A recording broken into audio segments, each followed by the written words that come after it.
Mais vous savez, le drame souvent, ne vous en prenez pas à ces cadres-là. Vous avez très souvent des ministres qui ont des cabinets parallèles. Il y a des conseillers juridiques, conseillers ça et conseillers ça qui apprennent les mêmes choses au même titre que nous. Je suis d'accord. Il y a ça aussi. Oui, Alpha Mamadou, sur la question, avant qu'on ne parte encore avec Tcherno Amadou sur le cas de sur l'arrivée de Azali Assoumani, président des îles Comores. En effet, président en exercice de l'Union africaine. Disons, si les images qu'on a vues sont telles qu'elles ont été présentées, il n'y a pas de possibilité qu'un juge puisse innocenter un tel élève. Et ça, quand même, c'est clair, puisque moi, j'ai vu l'image. Vous êtes pour il n'y a la aucune sanction. Possibilité. Vous êtes pour la sanction. Même s'il était Non, s'il vous plaît. Ça devient compliqué de me même s'il était ivre. Non, écoutez, je pense la liberté d'expression.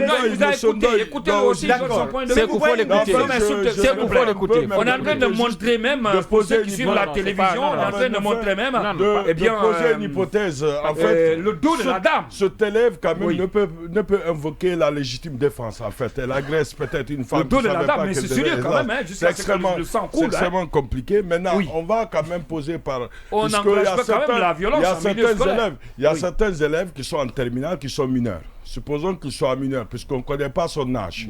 S'il est mineur, ça n'empêche pas les sanctions, puisqu'il va avoir quand même des mesures d'éducation et de suivi, d'encadrement. Il mérite quand même, cet élève, d'être encadré. S'il peut aller à telle enseigne d'agresser quelqu'un qui l'a surveillé, qui a fait son travail, peut-être qu'il a empêché de copier. Et ça, quand même, c'est pertinent. Supposons qu'il soit majeur, donc la responsabilité pénale. Non, ce n'est même pas supposons, il est majeur. Non, c'est pas.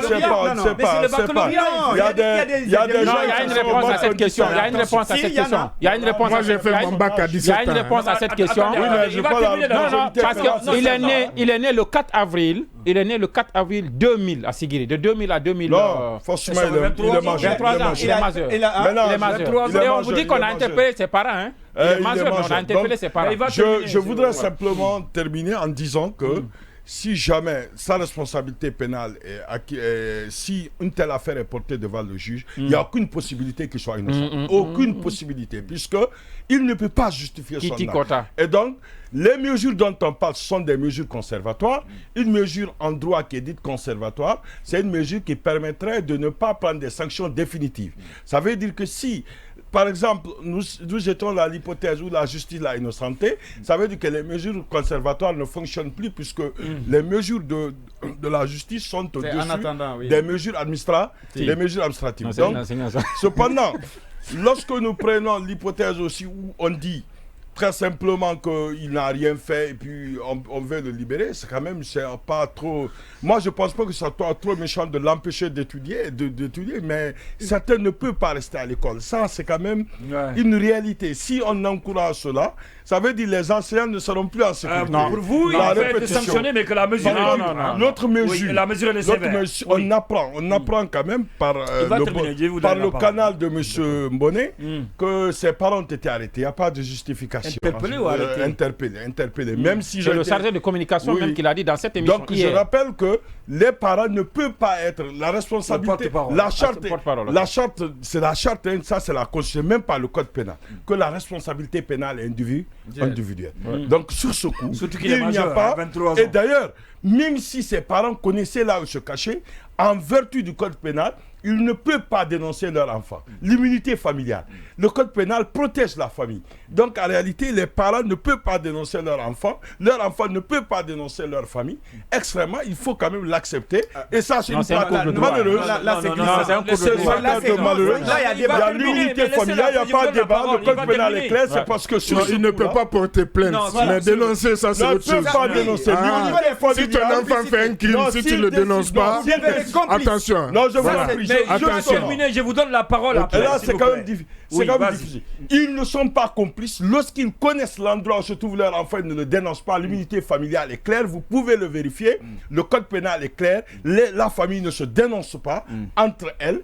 Et du coup, si elle ne se dénonce pas, ça veut dire que si elle décide de le faire, c'est une bonne chose, c'est un acte moral. La responsabilité pénale. C'est un acte moral. Et de l'autre côté, la responsabilité pénale est individuelle. Voilà. Ça veut dire qu'on ne peut menacer personne autre que celle qui a commis l'infraction en question. D'accord, rapidement. L'enfant, vous dites qu'il est né en quelle année même? En 2000. En tout cas, c'est lorsqu'il a 23 ans. Allez, rapidement.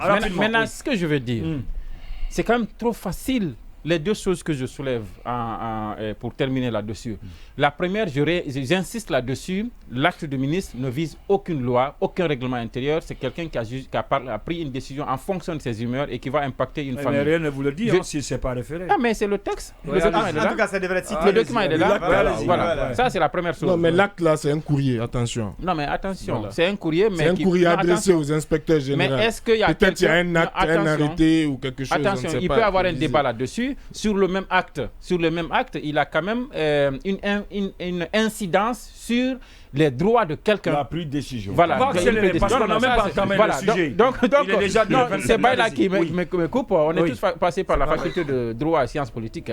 Maintenant, ce que je vais dire, c'est que l'autre chose, c'est que au-delà du fait que c'est un ministre qui prend une décision comme ça au sommet, c'est-à-dire au dernier, le dernier niveau, qui prend une décision pour un élève, alors qu'il y a une direction préfectorale d'éducation.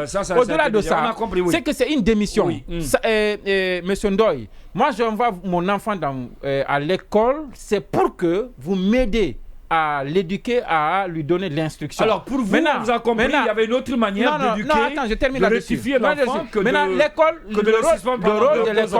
rôle de l'école, c'est par exemple cet enfant, s'il est allé jusqu'à ce niveau, on peut estimer que c'est parce qu'il est ce qu'on pense être, qu'il est canaille et autres là. Maintenant, le rôle de l'école, c'est de le redresser, mais ce n'est pas le déverser dans la société et l'exclure du système éducatif pendant 2 ans. Qu'est-ce qu'on fait? On est en train de créer un criminel en réalité. Oui, d'accord. C'est ça, c'est une démission, un délinquant. D'accord, on va évoluer. C'est vraiment une démission. On va évoluer rapidement. Donc, vous l'aviez dit, on va rester avec vous.